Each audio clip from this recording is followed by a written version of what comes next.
ಮಧ್ಯಪ್ರಾಚ್ಯ ಯುದ್ಧದಿಂದ ಎಲ್ಪಿಜಿ ಸಿಗದೆ ಆಟೋ ಚಾಲಕರು ಪರದಾಟ ನಡೆಸ್ತಾ ಇದ್ದಾರೆ. ಕೊಪ್ಪಳದಲ್ಲೂ ಕೂಡ ಆಟೋ ರೇಟ್ ಅನ್ನ ಆಟೋ ಚಾಲಕರ ಸಂಘ ಹೆಚ್ಚಳ ಮಾಡಿದೆ. 10 ವರ್ಷಗಳ ಬಳಿಕ ಆಟೋ ರೇಟ್ ಅನ್ನ ಆಟೋ ಯೂನಿಯನ್ ಹೆಚ್ಚಳ ಮಾಡಿದೆ.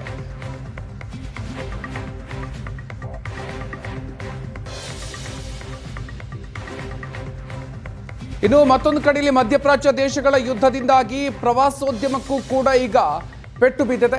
ಓಂ ಬೀಚ್ಗೆ ಹೆಚ್ಚಾಗಿ ರಷ್ಯಾ ಇಸ್ರೇಲ್ನ ಪ್ರವಾಸಿಗರು ಬರ್ತಾ ಇದ್ರು. ಈಗ ವಿದೇಶಿ ಪ್ರವಾಸಿಗರ ಸಂಖ್ಯೆ ಗಣನೀಯವಾಗಿ ಇಳಿಕೆಯಾಗಿದೆ. ವಿದೇಶಿ ಪ್ರವಾಸಿಗರ ಜೊತೆಗೆ ದೇಶೀಯ ಪ್ರವಾಸಿಗರ ಸಂಖ್ಯೆ ಎಲ್ಲವೂ ಕೂಡ ಗಣನೀಯವಾಗಿ ಕಡಿಮೆ ಆಗಿದೆ. ಸಾಮಾನ್ಯವಾಗಿ ಓಂ ಬೀಚ್ ಅಂದ್ರೆ ಅಲ್ಲಿ ಸಾಕಷ್ಟು ಸಂಖ್ಯೆಯಲ್ಲಿ ವಿದೇಶಗಳಿಂದ ದೇಶದ ನಾನಾ ಭಾಗಗಳಿಂದ ಪ್ರವಾಸಿಗರು ಬರ್ತಾರೆ. ಆದರೆ ಈಗ ಯುದ್ಧದ ಸನ್ನಿವೇಶ ನಿರ್ಮಾಣ ಆಗಿರೋದ್ರಿಂದಾಗಿ, ಗಲ್ಫ್ನಲ್ಲಿ ಯುದ್ಧ ನಡೀತಾ ಇರೋದ್ರಿಂದಾಗಿ ಅದರ ಪರಿಣಾಮ ಇಲ್ಲಿನ ಪ್ರವಾಸಿ ಸ್ಥಳಗಳ ಮೇಲೂ ಕೂಡ ಬಿದ್ದಿದೆ. ಆಲ್ರೆಡಿ ಗೋಕರ್ಣದಲ್ಲಿ ಏನಾಗಿದೆ, ಸ್ವಲ್ಪ ಟೂರಿಸ್ಟ್ ಪ್ರತಿ ವರ್ಷವೂ ಅವರು ಬಂದವರು ಮಾರ್ಚ್ವರೆಗೆ ಉಳಿತಾರೆ. ಮಾರ್ಚ್ ನಂತರ ಅವರು ಹೊರಡ್ತಾರೆ. ಅಂದರೆ ಏಪ್ರಿಲ್ ಮೇ 2 ತಿಂಗಳು ತುಂಬ ಸೆಕೆ ಇರೋದ್ರಿಂದ ಸ್ವಲ್ಪ ಫಾರಿನ್ ಟೂರಿಸ್ಟು ಹೊರಡ್ತಾರೆ. ಮತ್ತು ಇವಾಗ ಯುದ್ಧ ನಡೀತಾ ಇದೆ, ಬೇರೆ ರಷ್ಯನ್ ಬರೋದು ಸ್ವಲ್ಪ ಕಡಿಮೆ ಆಗಿರ್ಬೋದು. ಯಾಕೆಂದರೆ ಇಸ್ರೇಲ್ ಮತ್ತು ರಷ್ಯನ್ ಟೂರಿಸ್ಟ್ ಕಡಿಮೆ ಆಗಿರ್ಬೋದು. ಯುದ್ಧ ಎರಡೂ ದೇಶಕ್ಕೆ ಯುದ್ಧದ ಎಫೆಕ್ಟ್ ಇದೆ. ಉಳಿದಂತೆ ಬೇರೆ ಬರ್ತಾ ಇದ್ದಾರೆ, ಏನು ಬೇರೆ ದೇಶದವರು ಬರ್ತಾ ಇದ್ದಾರೆ. ಹೋಟೆಲ್ಗಳಲ್ಲೆಲ್ಲ ಗ್ಯಾಸ್ಗಳು ಪ್ರಾಬ್ಲಮ್ಮು, ಪೆಟ್ರೋಲಿಯಂ ಉತ್ಪನ್ನಗಳದ್ದು ಇದರೆಲ್ಲ ಪ್ರಾಬ್ಲಮ್ಮು, ಅದೆಲ್ಲ ಸ್ವಲ್ಪ ಎಫೆಕ್ಟ್ ಆಗಿದೆ. ಆಗಿಲ್ಲ ಅಂತಲ್ಲ, ಇದೆಲ್ಲ ಸರಿ ಆದರೆ ಮುಂದಿನ ದಿನಗಳಲ್ಲಿ ಟೂರಿಸ್ಟ್ಗಳು ತುಂಬ ಜನ ಬರ್ಬೋದು, ನಿರೀಕ್ಷೆ ಇದೆ.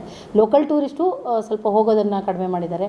ಯಾಕೆಂದರೆ ಗ್ಯಾಸ್ಗಳು ಪ್ರಾಬ್ಲಮ್ ಇರೋದ್ರಿಂದ ಹೋಟೆಲ್ಗಳಲ್ಲಿ ಊಟ ತಿಂಡಿ ಎಲ್ಲ ಕರೆಕ್ಟಾಗಿ ಅಂದರೆ ಸಿಗ್ತಾ ಇದೆ, ಪ್ರಾಬ್ಲಮ್ ಅಲ್ಲ. ಆಲ್ರೆಡಿ ಈ ವರ್ಷ ವಿದೇಶಿಗರು ತುಂಬ ಕಡಿಮೆ ಇದ್ದಾರೆ.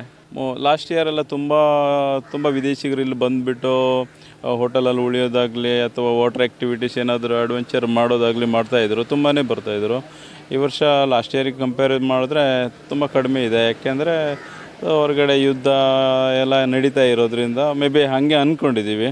ಬಟ್ ಲಾಸ್ಟ್ ಇಯರ್ಗೆ ಕಂಪೇರ್ ಮಾಡಿದ್ರೆ ತುಂಬಾ ಕಡಿಮೆನೇ ಇರೋದು. ಈ ವರ್ಷ ನಮ್ಮದು ಬಿಸ್ನೆಸ್ ಅಂತೂ ತುಂಬ ಕಡಿಮೆ ಇದೆ. ಅದು ದೇಶದಲ್ಲಿ ಬೇರೆ ಬೇರೆ ಬೆಳವಣಿಗೆಗಳು ನಡೀತಾ ಇದೆ. ಗ್ಯಾಸ್ ಆಗಲಿ, ಪೆಟ್ರೋಲು, ಅದ್ರ ಸಂಬಂಧ ನಮಗೆ ಬಿಸ್ನೆಸ್ಗೆ ಇಲ್ಲಿ ಟೂರಿಸಮ್ಗೆ ತುಂಬ ಅದು ಎಫೆಕ್ಟ್ ಆಗಿದೆ. ಈ ವರ್ಷ ವಿದೇಶಿಗರು ತುಂಬ ಕಡಿಮೆ ಇದ್ದಾರೆ. ಲಾಸ್ಟ್ ಇಯರ್ ಎಲ್ಲ ತುಂಬ ವಿದೇಶಿಗರು ಇಲ್ಲಿ ಬಂದುಬಿಟ್ಟು